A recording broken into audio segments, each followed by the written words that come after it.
At the Battle of Edington, an army of the Anglo-Saxon Kingdom of Wessex under Alfred the Great defeated the Great Heathen Army led by Guthrum on the date between 6 and 12 May AD 878. The primary sources locate the battle at Ethandun, or Ethandune, and until her scholarly consensus identified its location with the present-day Edington in Wiltshire, it was known as the Battle of Ethandun, a name which continues to be used. The battle soon resulted in the Treaty of Wedmore later the same year. Events before the battle. The first Viking raid on Anglo-Saxon England is thought to have been between AD 786 and 802 at Portland in the Kingdom of Wessex, when 3 Norse ships arrived and killed King Beorhtrix Reeve. At the other end of the country, in the Kingdom of Northumbria, during AD 793 the holy island of Lindisfarne was raided.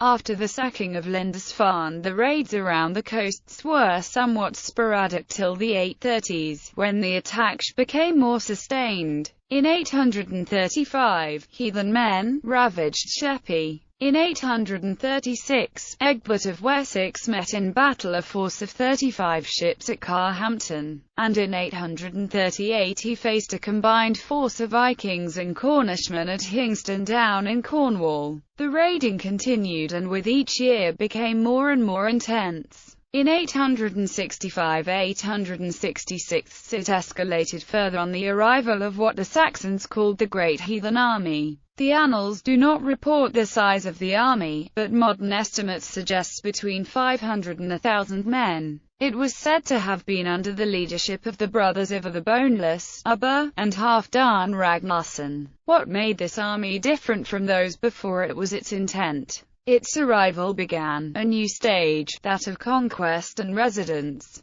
By 870, the Northmen had conquered the kingdoms of Deira and East Anglia, and in 871 they attacked Wessex. Of the 9 battles mentioned by the Anglo-Saxon Chronicle during that year, only one was a West Saxon victory, but in this year Alfred succeeded his brother Ethelred, who died after the Battle of Merton. Mercia had collapsed by 874, and the army's cohesion went with it. Halfdan went back to Deira and fought the Picts and the Strathclyde Welsh to secure his northern kingdom. His army settled there and he is not mentioned after 876, when the Danes were engaged in ploughing and making a living for themselves. Guthrum, with 2 other unnamed kings, departed for Cambridge in East Anglia. He made several attacks on Wessex, starting in 875, and in the last nearly captured Alfred in his winter fortress at Chippenham. By 878, the Danes held the east and northeast of England, and their defeat at the Battle of Ashdown had paused but not halted their advance.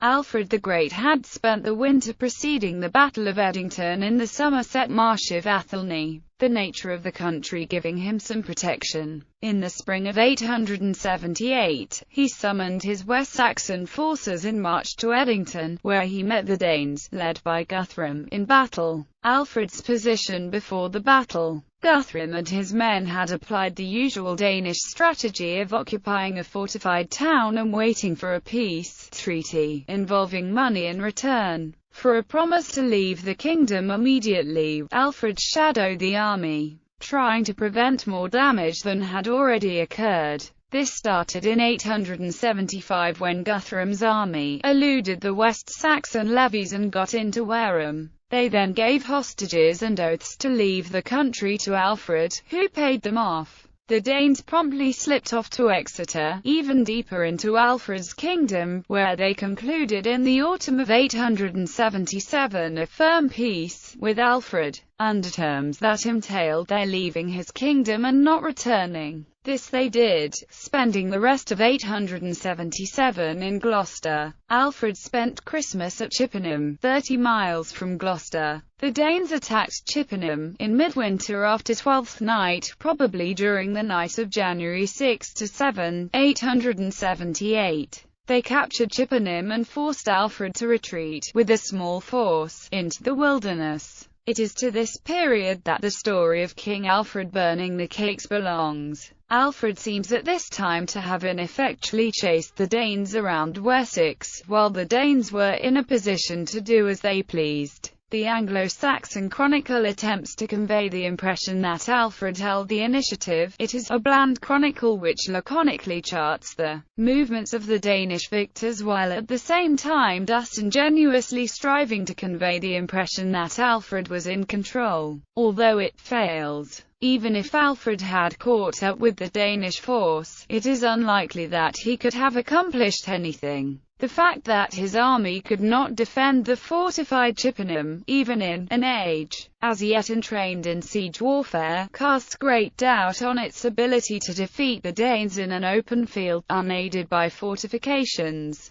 There was little that Alfred could do about the Danish menace between 875 and the end of 877, beyond repeatedly paying the invaders off battle. This was even more true after the 12th night attack. With his small warband, a fraction of his army at Chippenham, Alfred could not hope to retake the town from the Danes, who had in previous battles proved themselves adept at defending fortified positions. So he retreated to the south, preparing himself and his forces for another battle, and then defeated Guthrum and his host. The first we read of Alfred after the disaster at Chippenham is around Easter, when he built a fortress at Athelney. In the 7th week after Easter, or between 4 and the 7th of May, Alfred called a levy at Ecbury to Starn. Many of the men in the counties around who had not already fled rallied to him there. The next day, Alfred's host moved to Iley Oak, and then the day after that to Edington.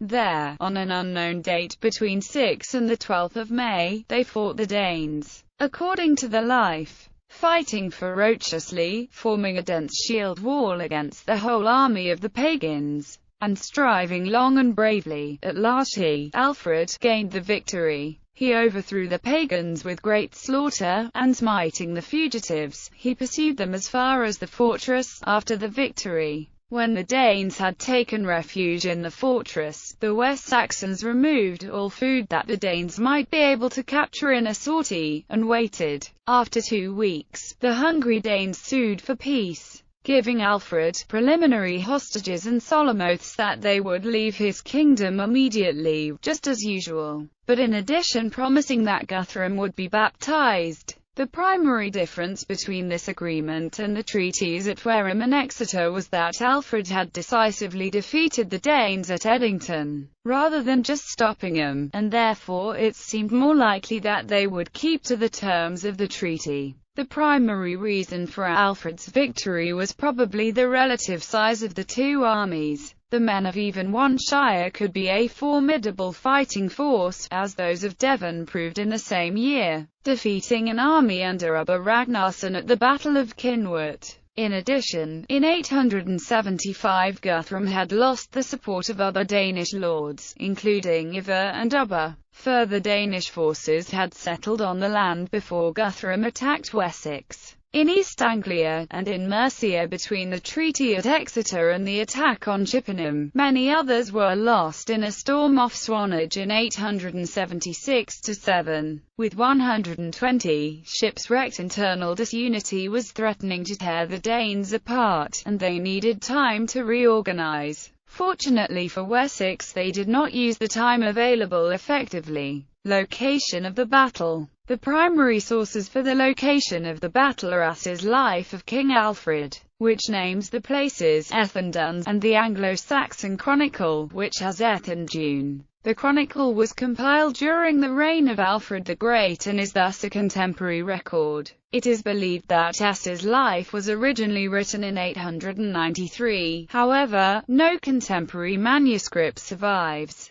A version of the life written in about 1000 AD, known as the Cottonothoe XII text, lasted till 1731, when it was destroyed in a fire. Before its destruction, this version had been transcribed and annotated. It is this transcription on which modern translations are based. Some scholars have suggested that Ass's Life of King Alfred was a forgery. The location of the battle, generally accepted by most present-day historians of the period, is at Edington, near Westbury in Wiltshire. However, the location has been much debated by antiquarians over the centuries. In 1904, William Henry Stevenson analyzed possible sites and said, "So far, there is nothing to prove the identity of this Ethandune, as named in the Anglo-Saxon Chronicle, with Edington," but then goes on to say that there can be little reason for questioning it. The reasoning to support the Ethandune of the Anglo-Saxon Chronicle and the Ethandune of Ass's life being Edington in Wiltshire is derived from a trail of information from ancient manuscripts.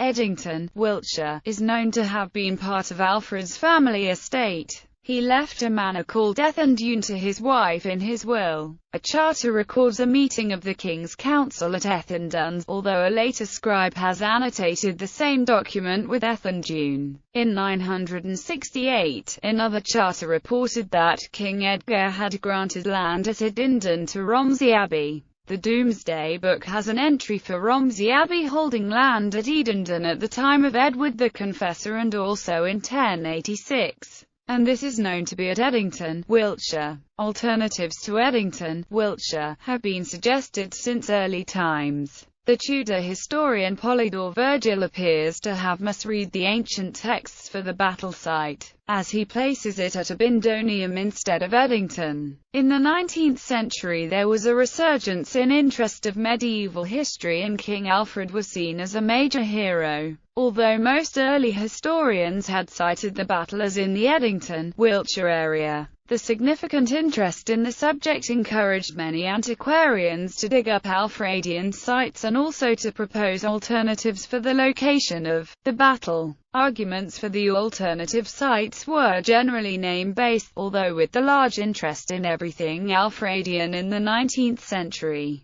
any site that had an Alfred connection could be guaranteed large numbers of tourists, so this was also a driving force to find a link. Consequences: 3 weeks after the battle, Guthrum was baptized at Alais with Alfred as his sponsor. It is possible that the enforced conversion was an attempt by Alfred to lock Guthrum into a Christian code of ethics, hoping it would ensure the Danes' compliance with any treaties agreed to. The converted Guthrum took the baptismal name of Athelstan. Under the terms of the Treaty of Wedmore, the converted Guthrum was required to leave Wessex and return to East Anglia. Consequently, in 879 the Viking army left Chippenham and made its way to Cirencester and remained there for a year. The following year the army went to East Anglia, where it settled. Also in 879, according to Asser, another Viking army sailed up the River Thames and wintered at Fulham. Over the next few years this particular Danish faction had several encounters with Alfred's forces.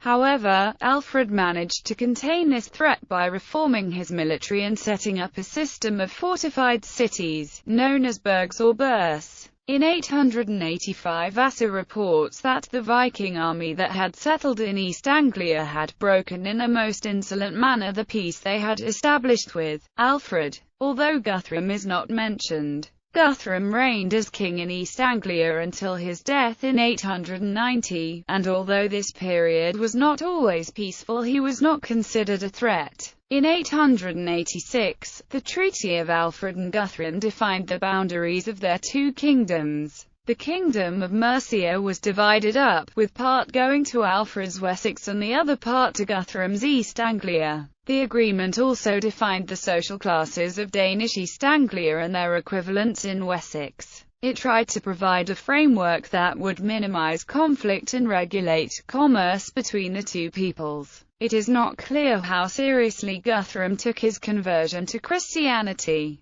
but he was the first of the Danish rulers of the English kingdoms to mint coins on the Alfredian model, under his baptismal name of Athelstan. By the end of the 9th century all of the Anglo-Danish rulers were minting coins too. By the 10th century, the Anglo-Saxon model of kingship seems to have been universally adopted by the Anglo-Danish leadership. After the defeat of Guthrum at the Battle of Edington, Alfred's reforms to military obligations in Wessex made it increasingly difficult for the Vikings to raid successfully. By 896 the Vikings gave up, with some going to East Anglia and others going to Northumbria. It was under Alfred that the Viking threat was contained. However, the system of military reforms and the burghelhidage introduced by Edward the Elder enabled Alfred's successors to retake control of the lands occupied in the north of England by the Danes. The battle in fiction. The battle features in several historical novels and dramas.